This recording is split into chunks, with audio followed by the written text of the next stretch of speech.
Bom, todo mundo vendo a minha tela? Então tá, pessoal. Boa noite a todos. Hoje nós teremos a nossa última aula teórica do curso, que é a aula de regressão espacial, né? Até agora, vamos relembrar o que nós tivemos há 2 semanas atrás, que foi foram as aulas de análise de regressão, né, que vocês já estão esperando já estão experimentando na prática, né? Que é essa ferramenta estatística para explorar e inferir a relação de uma variável dependente, o nosso y, com uma variável ou variáveis independentes, que são os nossos x, certo? E eu apresentei para vocês, na aula de análise de regressão, etapas que são fundamentais para qualquer análise de regressão. A primeira delas, e que vocês já sabem, já sofreram bastante, é a seleção e preparação das variáveis. Então, vocês começaram com uma pergunta de pesquisa, né, com uma hipótese, selecionaram as variáveis que representam aquele problema, que podem ser usadas para responder aquela pergunta, e prepararam, selecionaram, fizeram transformações dessas variáveis, e então partiram para a segunda etapa, que é de escolher e ajustar o modelo de regressão, e finalmente fazer um diagnóstico, para ver se aquele modelo ajustado, se ele é adequado, né? Então, vocês vão ver o ajuste do modelo, tem testes, tem o R quadrado, teste F, os testes T para os coeficientes, também verificar a questão da multicolinearidade, para ver se as variáveis independentes não são muito correlacionadas entre si, e, finalmente, analisar os resíduos. E aí nós conversamos que era importante, nesse processo de análise dos resíduos, verificar questões relacionadas à linearidade do modelo. Então, se eu tenho resíduos distribuídos desta forma, vejo com muita clareza que eu estou usando um modelo linear para explicar uma relação entre variáveis que não é linear. Também preciso ver se os resíduos são normalmente distribuídos, né? Então, muitos valores perto do zero, né? Muitos valores com resíduo baixo e menos valores com resíduo maior. Então, devem seguir uma distribuição normal. Também é importante ver questões relacionadas à homocedaticidade, se a nossa variância dos resíduos, se ela é constante. Nesse exemplo aqui, né, está representando o quê? Valores baixos de x, eu tenho uma variância menor, né, dos erros, do que para valores elevados de x. Aqui eu tenho uma variância maior, ou seja, meu modelo está com um ajuste melhor para x com valores pequenos do que para x com valores altos. Não pode.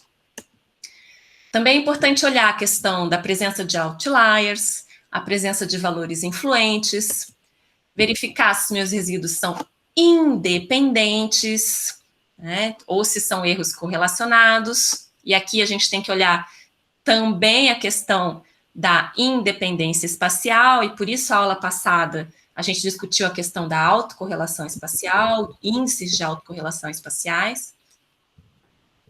E, finalmente, o que é aquele gráfico de resíduos que todo mundo quer ter, né? Um gráfico com variância constante, que mostra que a relação é linear, que mostra que os erros são independentes, sem outliers, tudo de bom.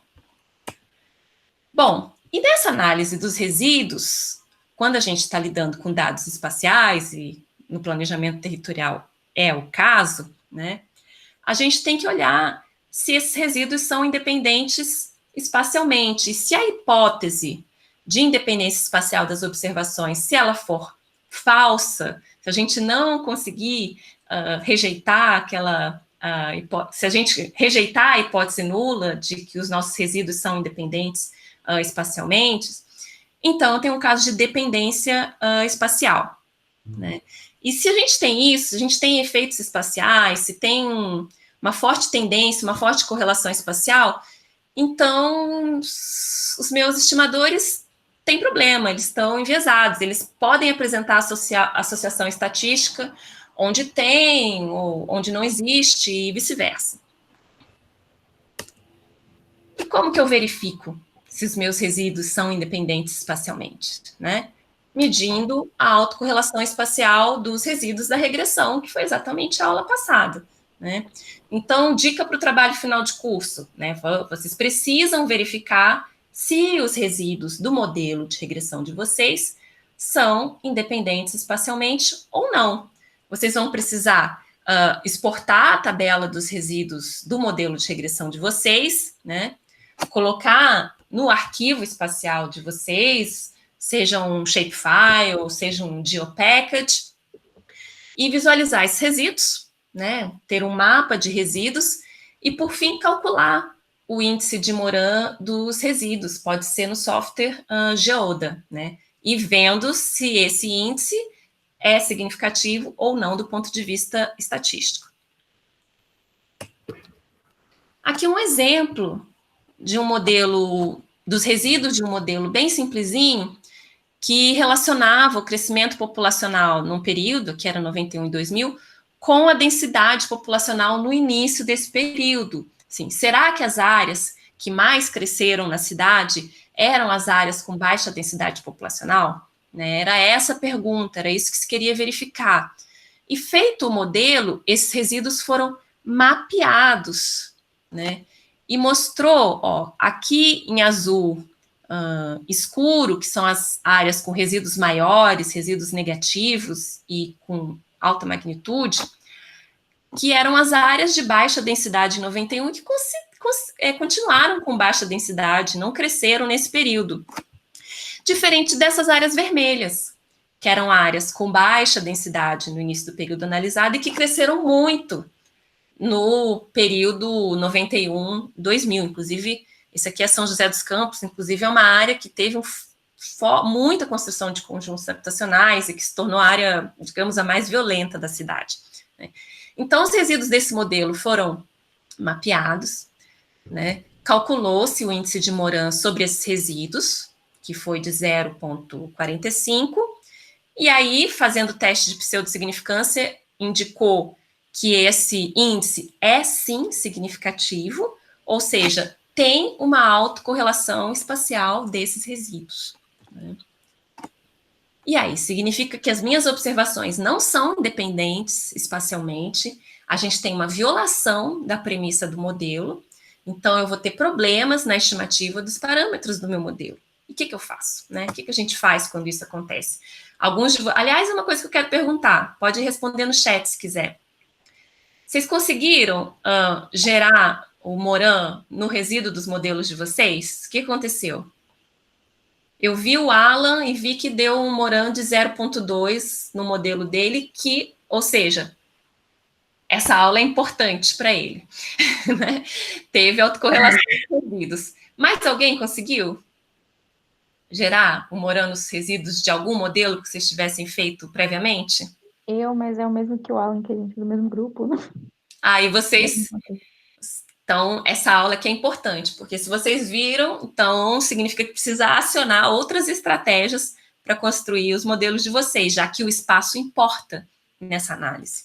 Né? Uhum. E é por isso, e esse é o tema dessa aula. Né? Então, nessa aula a gente fala eu vou falar sobre regressão espacial, que é justamente o tipo de análise de regressão que incorpora a estrutura de dependência espacial no modelo. Né? Tem algumas premissas bem fortes ao fazer isso, né?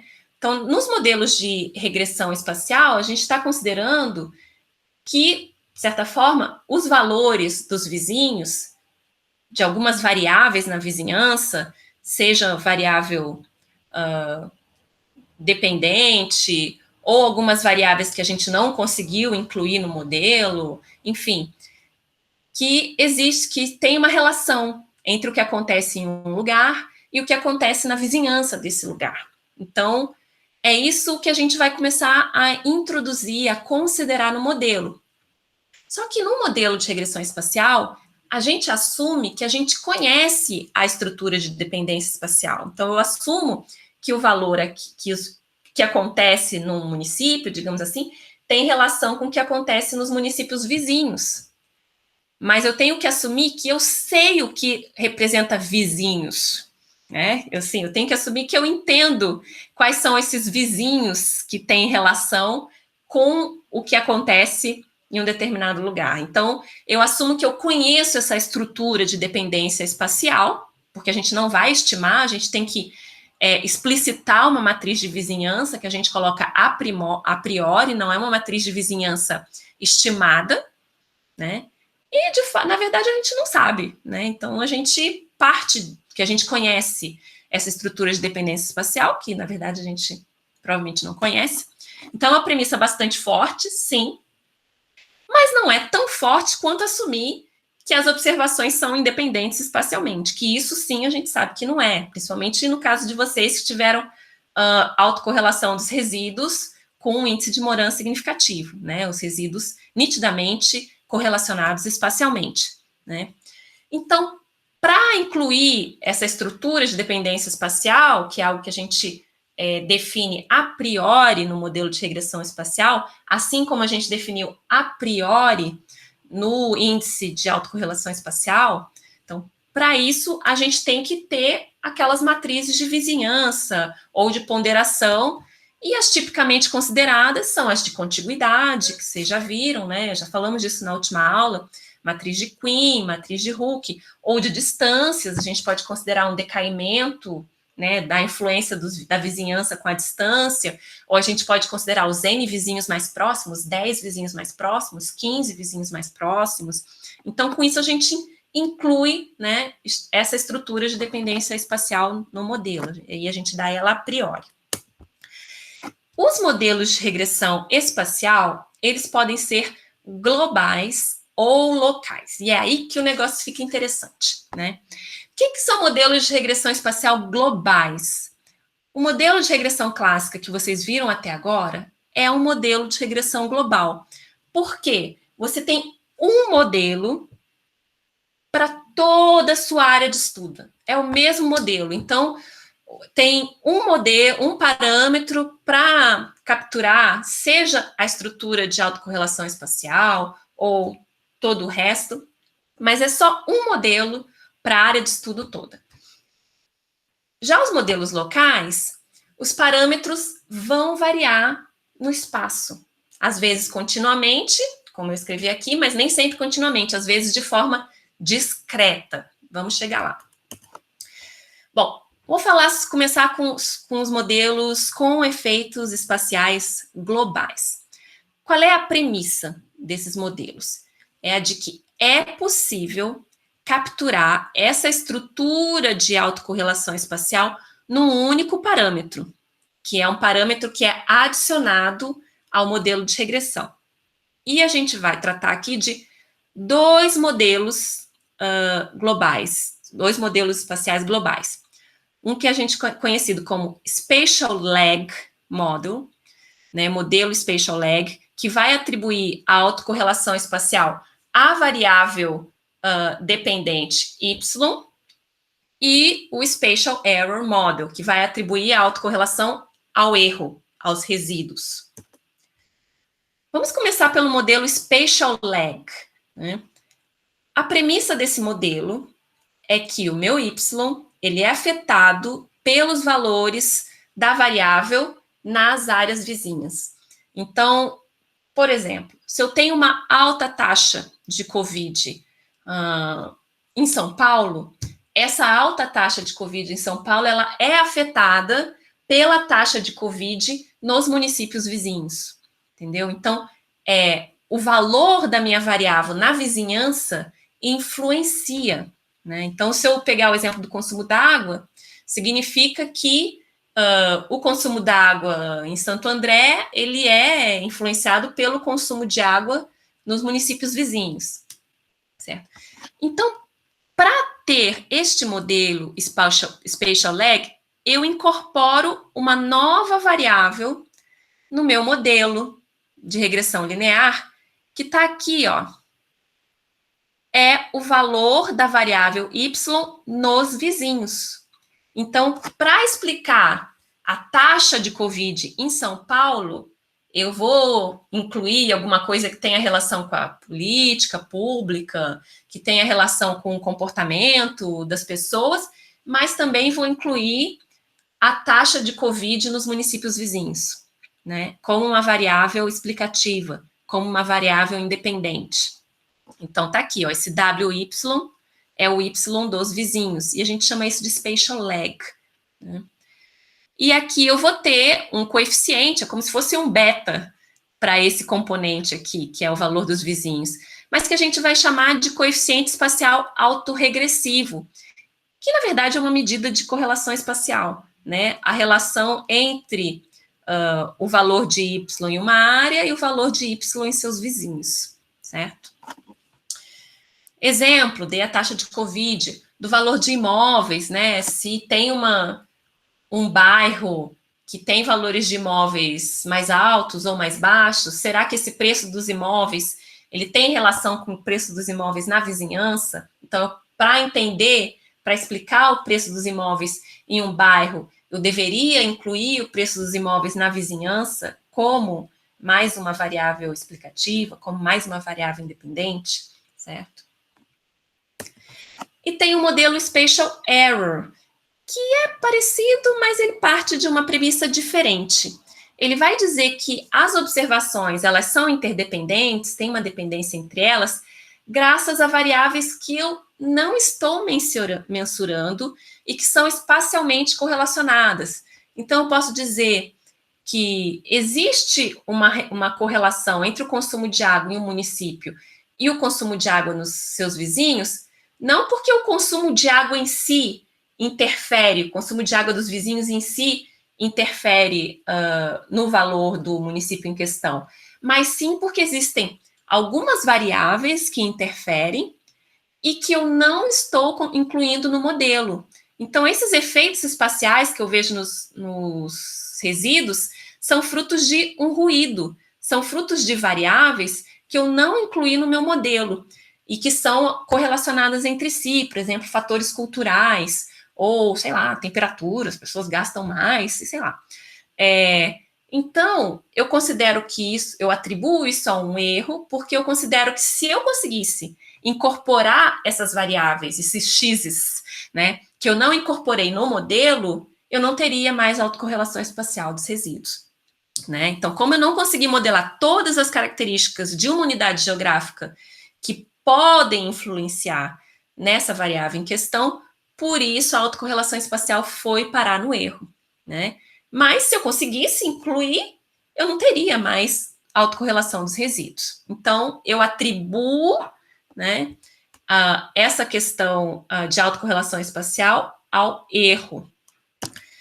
Por isso, eu vou incluir como um novo componente do meu modelo, não o valor dos vizinhos, né, a média do valor dos vizinhos, como eu incorporei no Spatial Lag, mas eu vou incluir a média dos erros dos erros dos vizinhos. E é isso que eu vou incorporar no meu modelo, né? Então, é o erro com efeitos espaciais, é o erro dos vizinhos. Então, na verdade, são... E aí vocês vão me perguntar, tá, como é que eu escolho? Pode falar, Diego. Qual é o bom exemplo de spatial lag que você usou no mestrado? Conta pra gente. Oi, professora, tá ouvindo? Tô ouvindo bem. Tá, todos, né? Sim, no meu mestrado eu utilizei eu estava querendo, eu utilizei lógica fuzzy, mas eu utilizei um modelo espacial também, e eu estava querendo verificar uma coisa que a gente chama de efeito de pares. O quanto que no meu caso eu trabalhei com sistemas fotovoltaicos em telhados, né? Isso é aplicado à energia, né? A energia renováveis, e eu estava preocupado em saber o quanto que a instalação de sistemas fotovoltaicos em setores censitários vizinhos iria influenciar a aptidão, que eu criei um termo chamado de aptidão para instalação de sistemas fotovoltaicos em telhados, né? O quanto que essa penetração da tecnologia, no caso fotovoltaica, dos vizinhos iria influenciar a aptidão do setor censitário em si que eu estava tentando mensurar, né? E isso fazia com que dependendo do arranjo espacial, né, se o setor já tinha uma alta aptidão e os seus vizinhos tinham alta aptidão, ou se o setor tinha uma alta aptidão e os vizinhos tinham uma baixa aptidão, isso iria influenciar mais ou menos a aptidão daquele setor. Então é um exemplo interessante, eu estava vendo você falar do Spatial Lag, que é justamente você pegar a matriz de vizinhança, né? O resultado da aptidão, no caso, que seria a variável y, né? Que eu estaria mensurando, dos N vizinhos, né? E aí eu criei um critério de vizinhança que era os vizinhos de primeira ordem, ou seja, aqueles vizinhos diretos, né? Para um tipo de contiguidade que eu chamei, que é uma contiguidade Queen, né, em todas as direções. Isso eu fiz no Geoda. Né? E aí isso iria influenciando de acordo com a clusterização, né, da saída do Moran, né? Do que o Moran havia mapeado naquela região de estudo que eu tinha feito, né? E aí justamente encaixa perfeitamente nessa questão aí do Spatial Lag que você estava falando. Né? Claro. Então, assim, é interessante, eu trouxe isso aqui para o pessoal entender que a aplicação, né, existem em diversas áreas.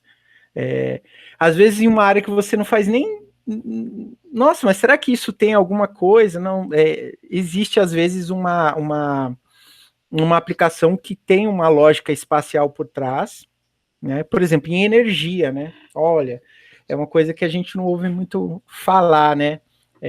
Não, mas em energia tem uma questão de dependência espacial aí ligada, a questão da por exemplo, setores censitários que têm alto consumo de energia, baixo consumo de energia, tem, né, uma questão de dependência espacial aí. Né? Essa questão da tecnologia, tecnologias renováveis, tem também questões de dependência espacial também.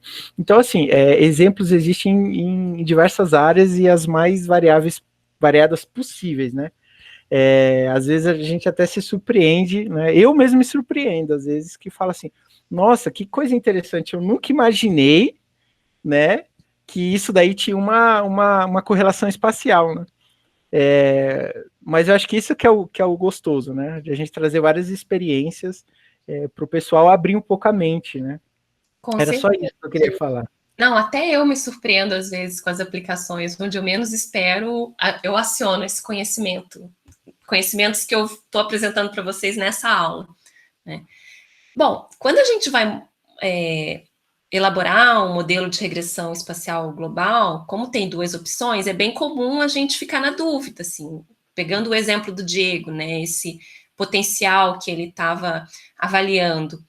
Será que ele era fruto? Será que ele era uma variável que era aquela meio que contamina, assim, né, tipo uma doença, quando o vizinho influencia o outro, ou seja, uma coisa mais relacionada a um spatial lag, ou será que são características dos vizinhos que são parecidas com as características da unidade em questão, né, x's, digamos assim, variáveis independentes, que eu não estou considerando no modelo e que são importantes para explicar o y. Né? Será que é um modelo spatial lag ou spatial error? Porque muitas vezes, semanticamente, quando a gente pensa conceitualmente, a gente consegue explicar aquele problema sobre essas duas óticas, explicar a autocorrelação dos resíduos, das observações, sobre essas duas óticas. Então, existe um teste que chama testes multiplicadores de Lagrange, que ajudam no diagnóstico para auxiliar na escolha do spatial lag ou do spatial error. Né? O que são esses testes? Ele vai fazer uma regressão dos resíduos, esses resíduos que estão correlacionados espacialmente, né, em relação à variável y das áreas vizinhas, ou seja, o spatial lag, e em relação aos resíduos das áreas vizinhas. Né? Então, o que a gente chama de LM lag, que é o Lagrange Multiplier lag, vai fazer esse teste de dependência em relação às variáveis y nas áreas vizinhas. Então, vai ver essa dependência lag, dependência do y da vizinhança. E já o teste, esse LM error, ou seja, Lagrange multiplier error, vai fazer o teste de dependência em relação aos resíduos nas áreas vizinhas. E aí a gente vai ver qual deles que é significativo, né, para então escolher se é melhor aplicar um spatial lag ou se é melhor aplicar um spatial error. Né? Mas ainda assim, né, independente de qual deles que eu aplique, né, embora sejam motivações diferentes, eles são bem parecidos em termos formais, né? Ambos eles partem de um pressuposto de que o processo espacial ele é estacionário, né, e que a gente consegue capturar esse processo com um único modelo, com um único parâmetro, certo? Então, eu tenho um modelo espacial para toda a minha área de estudo. Então, eu estou assumindo que um modelo espacial dá conta de explicar toda a minha área de estudo. Isso nem sempre é verdade, né? Então, a gente precisa ver se tem padrões diversos de relação entre as variáveis e de associação espacial nos distintas regiões da minha área de estudo, nas distintas regiões da minha área de estudo. Né? E aí que entram os modelos com efeitos locais, efeitos espaciais locais. Então, se até agora a gente viu os globais, agora a gente entra na seara dos locais. Então, tem os modelos de regressão espaciais, né, com efeitos espaciais discretos, que as variações espaciais vão ser modeladas de maneira discreta, e os modelos de regressão com efeitos espaciais contínuos. Então, que a gente vai modelar essa variação do relacionamento entre as variáveis de forma contínua, e os parâmetros vão variar continuamente no espaço, que é o caso da regressão geograficamente ponderada. Começando pelos regimes espaciais, que é esses modelos de regressão com efeitos espaciais discretos, eu tenho um modelo para cá, outro para lá, outro para cá e outro para colar. Né? Por isso que eu quero dizer discreto. A ideia é regionalizar a sua área de estudo. Eu acho que as áreas rurais têm um comportamento diferente das áreas urbanas. Então, eu vou fazer um modelo para as áreas rurais e outro modelo para as áreas urbanas. Eu acho que a região sul é diferente da sudeste, que é diferente do nordeste. Então, eu posso fazer um modelo para cada região, né? Às vezes pode ser uma região mais política, o que faz menos sentido, como esse exemplo que deu, ou uma região que tem áreas mais homogêneas, então acho que um modelo para cá, outro modelo para uma área diferente. Então, você vai realizar regressões separadas para cada uma dessas sub-regiões. Então, a gente chama isso de regimes espaciais. Né? A ideia é regionalizar a área de estudo e fazer modelos de regressão separados. Né? E como é que eu faço um diagnóstico desses modelos de efeitos espaciais? Eu vou fazer a análise gráfica dos resíduos, mesma coisa, eu vou mapear os resíduos, então eu vou ver se tem concentração de resíduos negativos ou positivos em alguma parte do meu mapa, se tiver, isso indica a presença de autocorrelação espacial, que pode ser medida por meio dos índices de Moran, para a gente ter certeza que ela existe ou não, né? Depois eu vou verificar o ajuste desses modelos, e aí eu tenho que dizer que comparar modelos de regressão clássico com modelos de regressão espacial por meio do R² é uma injustiça. Não é legal, certo? Porque o coeficiente de determinação, o R², ele sempre melhora quando você coloca parâmetros a mais, quando você estima parâmetros a mais. E é isso que a gente faz nos modelos de regressão. A gente acaba estimando mais parâmetros, né? O Y da vizinhança, o erro da vizinhança. Faço vários modelos, então estimo vários parâmetros. E quando você estima vários parâmetros, você acaba tendo R² melhor, certo?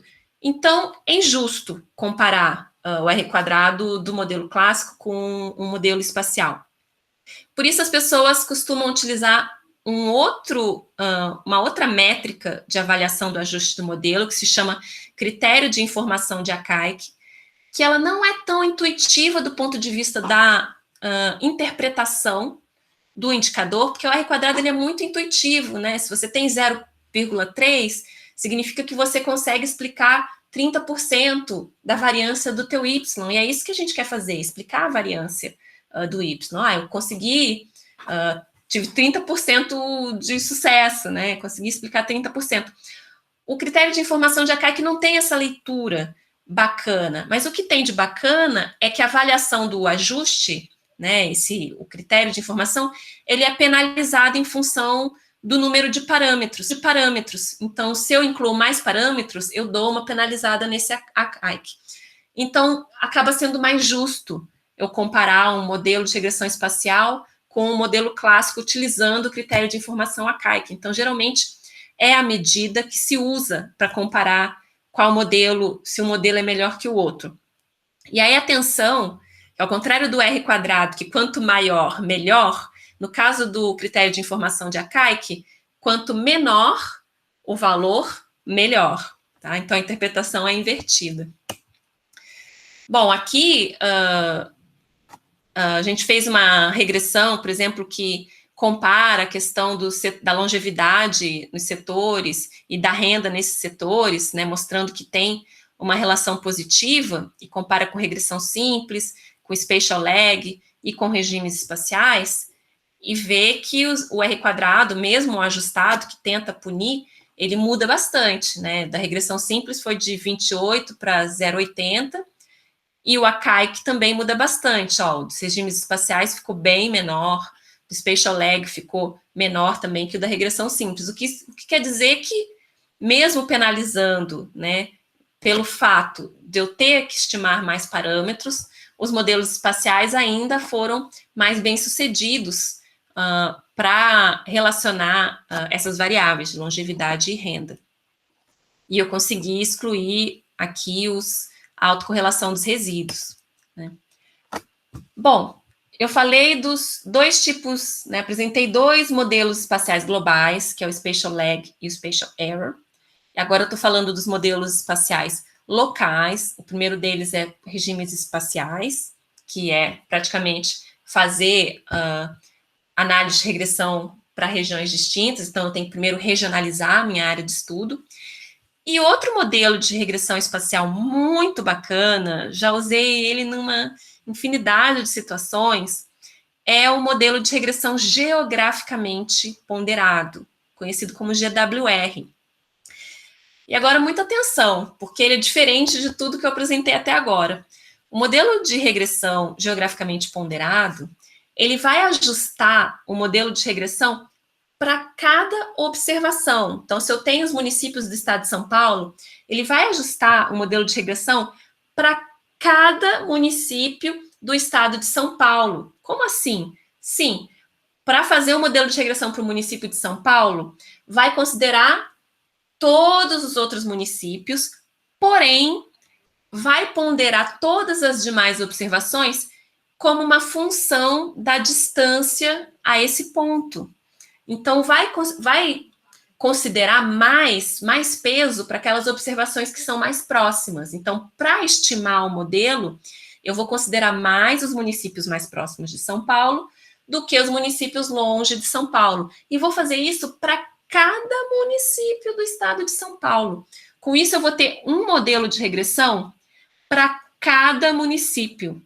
Então, esses parâmetros que a gente estima, o beta 0 e o beta 1, eles vão variar no espaço, entendeu? Então, eu não vou ter um modelo só, regressão clássica, né, com um preditor aqui, mas eu vou ter uma variação geográfica. Eu vou estimar um modelo para cada observação I. Então, cada ponto, cada observação I no espaço vai ter um beta 0 e um beta 1 diferente, né? Como é que eu vou ponderar, né? Mesma coisa, eu vou dar mais peso para os municípios que estão mais próximos, né, da observação em questão, do que para os mais distantes. Mas como que eu vou ponderar isso? Eu vou escolher uma função de proximidade. Eu vou escolher uma função, quem fez já o processamento deve lembrar, uma função kernel, né? Então, eu vou colocar uma função kernel, uma função, pode ter a forma de uma normal, pode ter outra forma. Eu vou colocar uma função sobre cada ponto no espaço, né? E é essa função que vai dar o peso maior, né, ou menor de cada observação vizinho na hora de estimar o meu modelo espacial. Então, pontos mais próximos do ponto central vão ter maior peso. E, assim como na análise de kernel, que a gente aprendeu em geoprocessamento, a escolha da largura de banda dessa minha função, que vai ponderar cada observação na hora de estimar o modelo de regressão, ela é super importante, né? Se o meu kernel ele é mais fechadinho, né? Ou seja, só dá mais peso para aquilo que está realmente bem próximo, ou se é tipo uma função mais achatada, mais aberta, que aí eu consigo dar mais peso para observações que não estão tão próximas assim, mas ainda faço aquele decaimento de peso. E essa escolha da largura de banda, ela pode ser fixa ou adaptada. E aqui tem uma ilustração, ó. Então, para cada pontinho desse, esses pontinhos são as observações. Para cada uma dessas observações, eu vou estimar um modelo de regressão, né? Então, digamos que esse aqui seja o centroide dos municípios. Cada observação dessa é um centroide de município. Para cada município, eu vou estimar um modelo de regressão considerando todas as observações da minha área de estudo, mas não considerando todas as observações da minha área de estudo com o mesmo peso, né? E sim pesos diferenciados.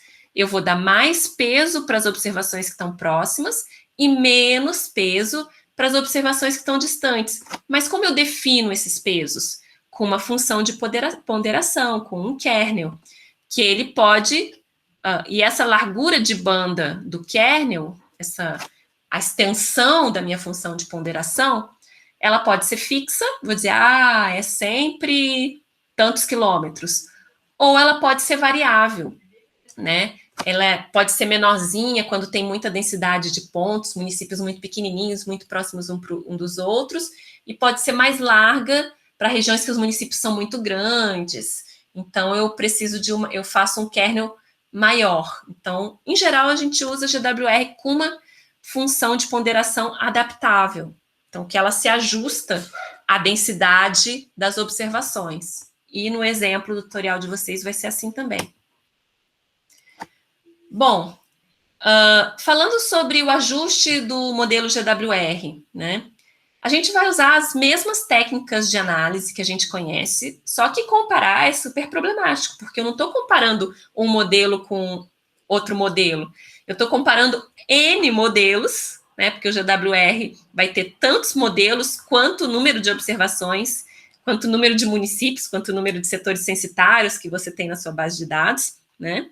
E o GWR, obviamente, vai sempre apresentar ajuste melhor, porque eu fiz um modelo, é como comparar uma roupa que todo mundo usa o mesmo tamanho com uma roupa que a gente vai no alfaiate, na costureira, e ela costura pra gente, né? Então, o modelo sempre vai ter um melhor ajuste, porque ele vai ajustar para aquela região, né? Para cada observação. Portanto, para a gente comparar os modelos, de novo, vamos usar o critério de Akaike, que vai levar em consideração a complexidade do modelo, né? A gente não vai mais usar o R², vai usar o Akaike, e quanto menor, melhor. Bom, e o bacana do GWR, eu dei um spoiler do GWR na primeira aula, na aula de apresentação de MTI. O bacana do GWR é que a gente pode apresentar os parâmetros visualmente, né? Então, por aqui, ó, aquele meu exemplo lá, crescimento populacional versus densidade populacional, vai mostrar onde tem a ver essa relação, né? Onde tem mais a ver essa relação e onde não tem nada a ver essa relação. Então, vai mostrar aqui lugares em que essa relação tem tudo a ver, né? Então, portanto, os meus resíduos são bem pequenos, né? Então, meus parâmetros de relação entre essas duas variáveis são bem elevados, e lugares onde essa relação não tem nada a ver. Então, o parâmetro a magnitude dele é bem pequena e talvez nem seja significativo. Tem que olhar sempre a significância do parâmetro. Isso aqui estou mapeando aqui os betas. Os betas vão variar no espaço. E aqui os resíduos lindos, né? Se eu tinha antes um resíduo todo com alta correlação espacial, alta correlação espacial, aqui eu tenho um mapa de resíduos em que o Moran é 0,04. Tá pintadinho, eu não consigo ver clusters aqui. Deixa eu mostrar para vocês essa tabela comparativa entre os modelos globais e os modelos locais, porque eu acho que uma pergunta que é natural é, e agora? Qual modelo que é melhor, o global ou o local? Impossível dizer, né? E eu digo que eles são complementares, né? O global, ele vai ter essa característica de ter um modelo para a região como um todo, vai ter um R² só para a região como um todo, um beta 1 só para a região toda, um beta 2 só, um beta 0 só. Diferente do local, que eu vou ter estatísticas que são diferentes para diferentes pontos ou diferentes regiões, vou ter muitos valores, né? Então, no caso dos modelos globais, eu vou ter estatísticas globais e que eu não vou mapear, porque... Opa! Tá falhando para vocês, gente? O áudio? Não? Ah, tá. Que o Diego falou que estava achando que estava falhando um pouquinho. Bom, vou continuar então, né? No caso dos modelos globais, eu vou ter um modelo só, vai ter uma estatística global só, que não vou mapear, porque ela vai ser igual para toda a região de estudo, né? Para que eu vou mapear uma coisa que é igual? Vai ser um mapa só da mesma cor. Já os modelos locais, as estatísticas são locais e, portanto, elas são mapeáveis. É legal mapear as estatísticas, é legal mapear o beta, é legal mapear o R², o valor T de cada beta, para ver se os betas são significativos em determinada região, mas não são em outra, né? E aqui, essa terceira linha, que eu acho que é mais legal, acho que é a essência dessa comparação entre os modelos globais e locais, né? Quando eu faço um modelo só para toda a minha região de estudo, eu estou querendo ver, vou dar ênfase naquilo que é similar naquela região, o que é comum na região como um todo. Isso é interessante. Agora, quando eu foco nos modelos locais, eu começo a observar o que tem diferente na minha região. Eu vou dar ênfase nas diferenças ao longo do espaço, as particularidades de cada região da minha área de estudo. O que é melhor? As duas coisas são interessantes, por isso que esses modelos são tão complementares, né? Então, o global vai procurar por regularidades, leis, né, o que há de comum, e o local vai procurar por exceções, o que tem diferente de uma região com outra, hotspots, clusters, vai procurar o que tem de diferente, que também é super interessante, né? Exemplos de regressão global, regressão clássica, spatial lag, spatial error. Exemplo de regressão local, o GWR e os regimes espaciais, certo?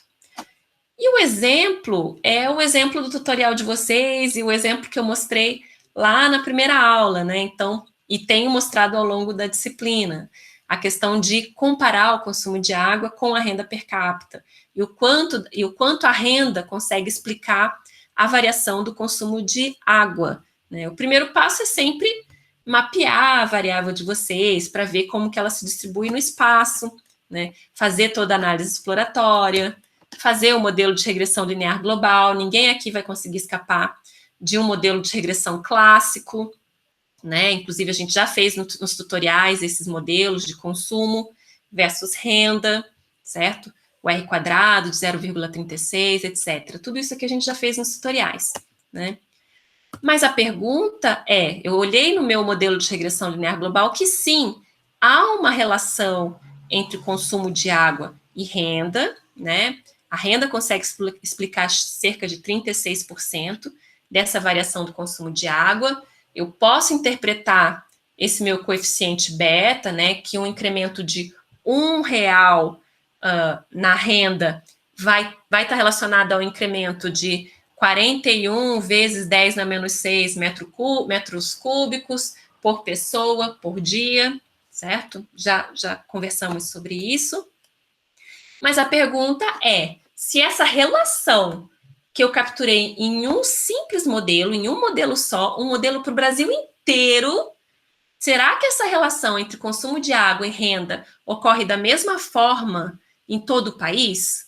Né? Será que o espaço tem importância ou não? Será que essa relação ocorre diferente no norte do país e no sul do país? Como é que isso acontece? Né? Então, esse exemplo que eu mostrei no primeiro dia de aula, né, em que eu apresentei um modelo geograficamente ponderado e a gente consegue mapear os parâmetros. Então, eu consigo mapear o meu beta 1, né? Mapear o meu beta 1 para todo o país, pelo menos para as observações para as quais eu tenho informações. Consigo mapear o meu beta 1, consigo mapear a significância desses betas em todo o país, consigo mapear o R quadrado desses modelos localmente ajustados para todo o país e quero interpretar esse resultado desses modelos, resultado desses coeficientes, dessas estatísticas mapeadas. Então, aqui, mapeando o beta que acompanha a variável renda, eu vejo que os menores coeficientes foram observados no estado do Rio Grande do Sul, inclusive tem vários municípios aqui em que não é significativa a relação entre renda e consumo de água. O incremento na renda, tem regiões do Rio Grande do Sul para as quais o incremento da renda não está associado ao incremento de consumo de água, né? Tem outras regiões que é significativo, mas é muito baixo, o beta é bem pequenininho, embora significativamente diferente de zero, ele é baixo. E regiões no Nordeste, né, os maiores parâmetros foram observados em Alagoas, onde esse beta 1 ele é maior, ou seja, tem uma influência maior, um incremento de R$1 na renda está relacionado a um consumo maior de água, né? Por exemplo, a região do município de Traipu, na Alagoas, né, que o coeficiente foi de 100,3, se a gente considera essa medida de mililitros por dia por habitante. Então, o aumento de R$1 na renda per capita da população dessa região está associado ao incremento do consumo de água de 100 mililitros por dia por habitante. Já no caso do Rio Grande do Sul, considerando o município de Floriano Peixoto, seus arredores, aquela região centrada no município de Floriano Peixoto, é um dos menores coeficientes significativos. Eu digo um dos menores coeficientes significativos porque em um monte de município ele nem foi significativo, né?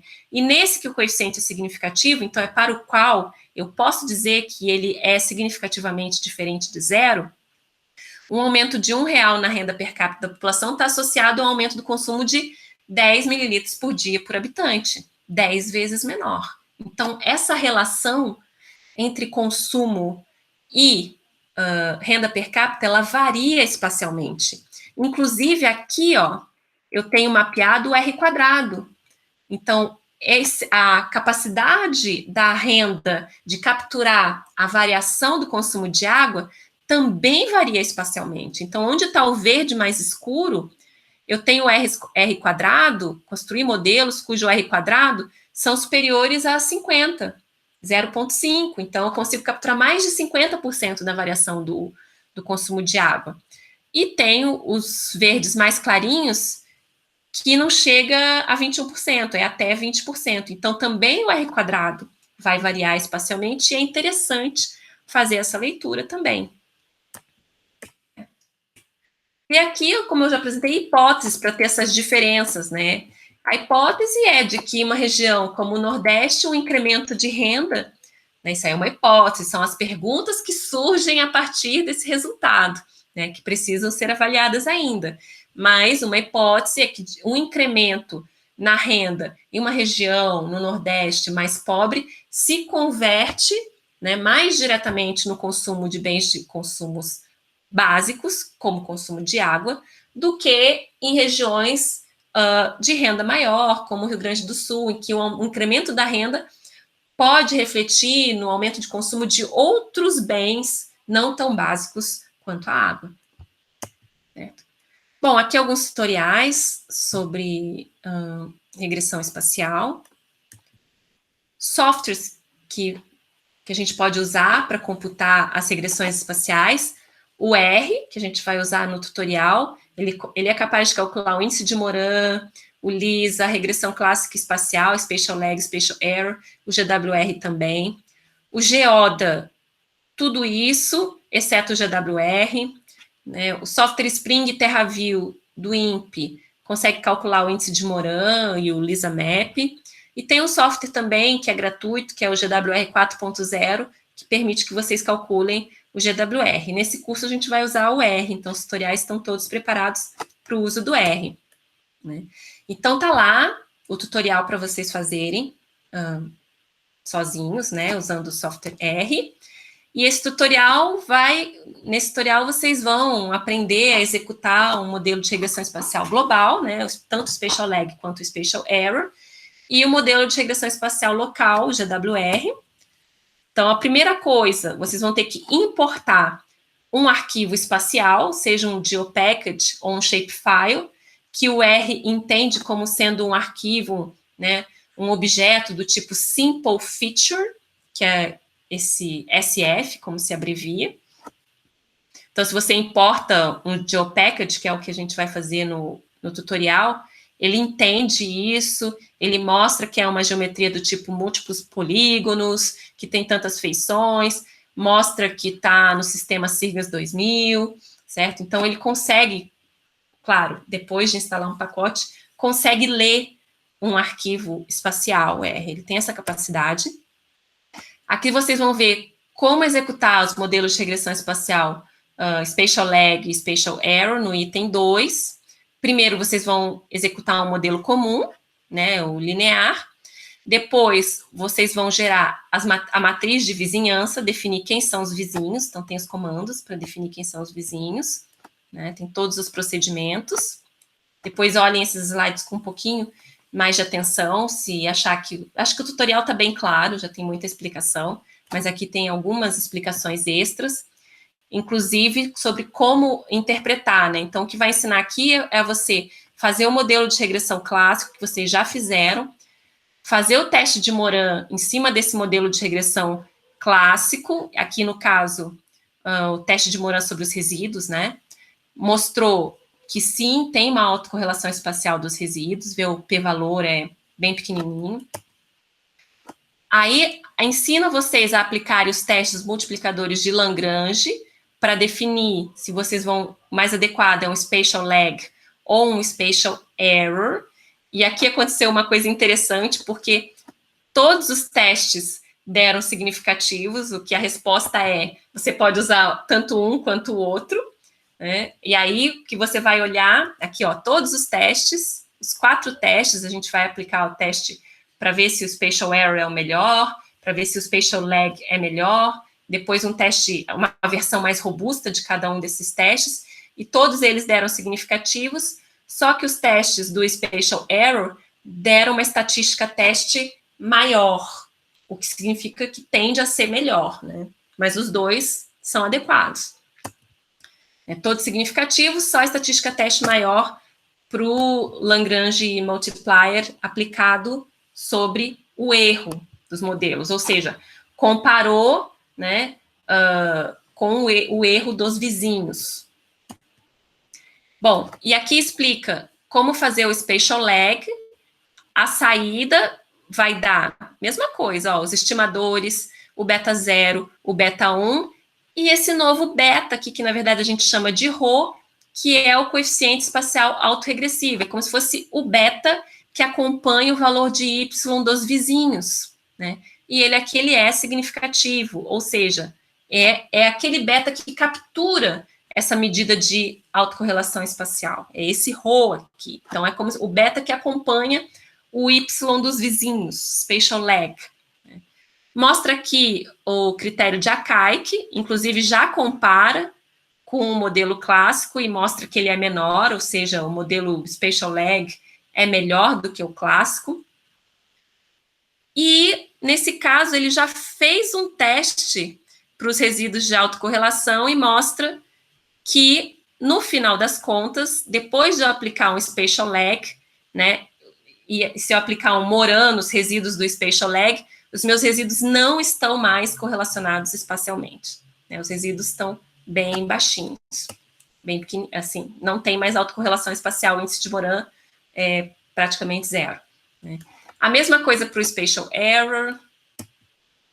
E aí é muito interessante que vocês exportem os resíduos do modelo, para que vocês possam mapeá-los e entender melhor esses resíduos, inclusive verificar visualmente e talvez até pelo Moran, no próprio Geoda, para ver se de fato esses resíduos não estão autocorrelacionados espacialmente, né? Aqui um exemplo.